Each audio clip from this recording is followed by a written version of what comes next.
Okay, well, hi everyone, it's Nicola Cairncross here, and I'm coming to you very early in the new year. And of course, the time before Christmas and New Year is traditionally the time to think about what's gone right with your 2022 and what you're going to do better, or what you've learned and you're going to implement in 2023.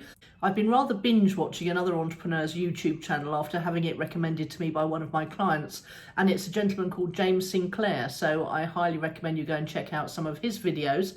He's a very high energy individual indeed, and he's into children's entertainment centres, and he's also into property, so he's got a good range of things to talk about. One of the things he talks about very often is having a vision for your business, having the end in mind. And I really like this because I've always done that. I've always had an idea for what a business could look like at the end. And then I seem to have some sort of gift for then being able to translate that vision into, okay, so if you want to be halfway there, then by this time, then you know, you need to do this, this and this. And if you want to be halfway there, and if you want to be halfway there. And so I'm able to break it down, a vision, into concrete steps along a timeline. And that seems to be quite a useful skill to bring to my clients because it stops them getting overwhelmed. I've had quite a few conversations with someone this week who's got a really, really fantastic idea for a business, but they feel they can't get started until they can see what the end in mind looks like. And the problem with that is that they keep getting really excited about all the possibilities for it, and then they get overwhelmed because there are so many possibilities, and then they don't seem to be able to take the first step. Whereas, you know, I'm going, well, the first step obviously is they need to buy a computer actually because their computer's just bust. But after that, what's the first step they need to take then? Because I don't know, I used to be a fashion designer, and I used to be able to look at a garment and see how it would look as a pattern. So I'm able to look at a 3D object and turn it into lots of 2D pieces of paper that when pieced together will make that 3D object. I don't know whether there's a particular name for that kind of skill, but I seem to have it in business as well. I don't get overwhelmed by all the possibilities that you could have in a business. I sort of fix on one most exciting enough vision for the business, and then I'm able to take it back into the step-by-step things you need to do to get there.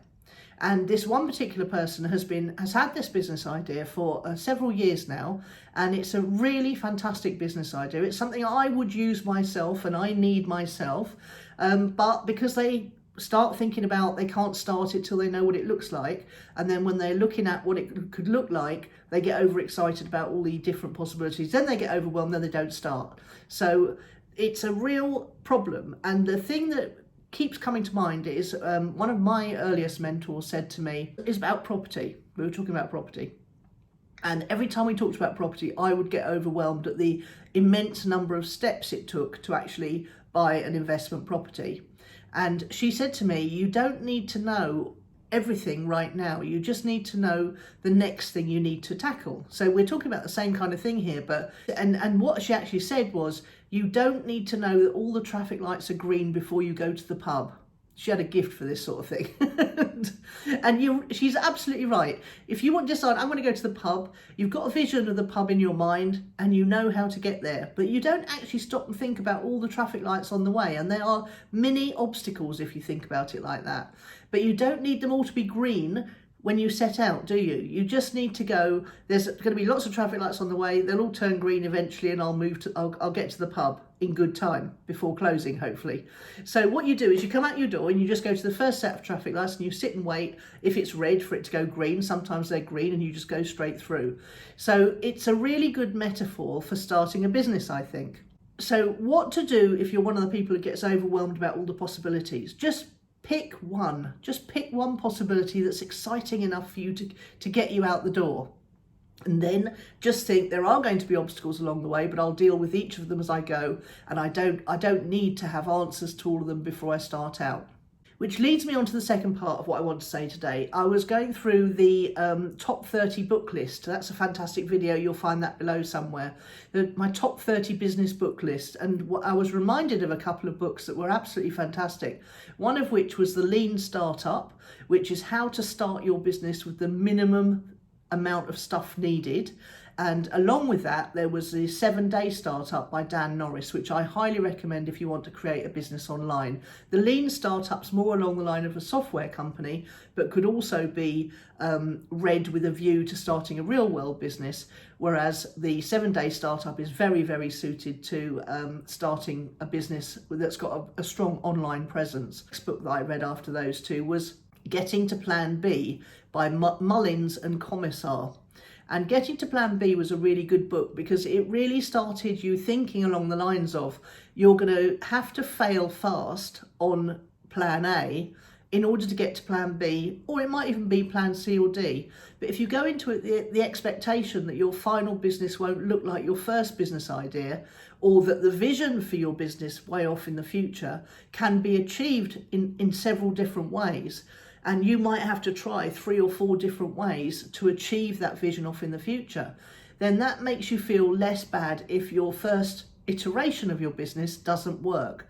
Now, I've had this with several of my businesses, not so much the hotel, because that was sort of big and square and solid and sat there, and that sort of worked out of the gate first time, because I had a very strong vision for a boutique hotel in Worthing.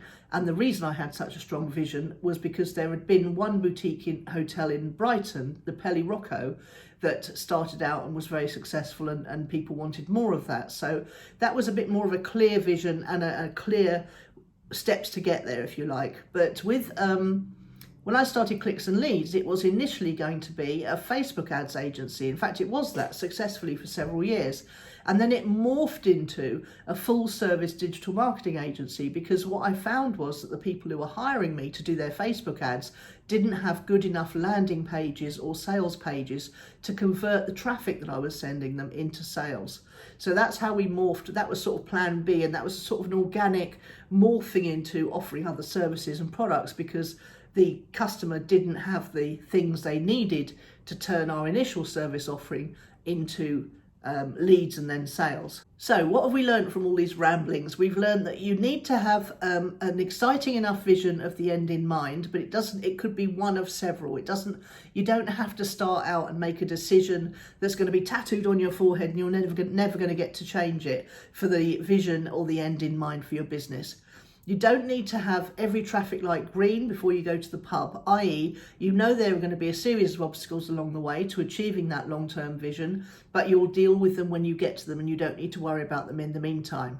There's always someone who can help you with every single obstacle along the way, whether that's a skilled technician, whether that's someone who's done the kind of business you're going into before, or someone who's a great business coach who can look across their whole range of experience and help you with ideas for getting past that particular obstacle. But the vision has to be exciting enough to get you off your sofa in the new year and get you started. Now, what's holding you back is a great question to ask yourself. So say you've got an idea of the vision, you've got your head sorted about you're not going to deal with all the obstacles. What's the next step? And sometimes the next step isn't immediately obvious, and it's an easier thing to ask a negative question, i.e. what's stopping me getting started? So for example, if you were going to use it about getting fit, you could say, well, I haven't got a good enough coat to go out walking in all weathers, because I look out the window and I think, I'm not going outside today. One of my things I want to achieve is going outside every day. And when I look out of my window, I think, I'm not going outside today because the weather's so terrible. So you might argue that I need a better outfit to go out in the howling wind and rain. So that's a good question to ask yourself. What's stopping me do that one thing that will move me one step further? So here's a little ritual you could have every day. You could wake up every morning and say, what's one thing, just one thing I could do to move my business vision forward? And then ask yourself, what's stopping me doing that one thing? And if you just did that every day, then by the end of next year, you'll be 365 steps closer to achieving your business vision. And your business vision may have changed, and that's okay too. I hope this has been helpful. I felt like I rambled a bit, but I certainly had a clear vision of what I wanted to communicate. And I'd love to hear in the comments below whether I achieved that. And if you've got any comments and questions about your own business vision, or your own obstacles you think you might face, or your own one thing that's stopping you getting started, I would love to hear about them, and I'll do my very best to help you. Speak to you tomorrow.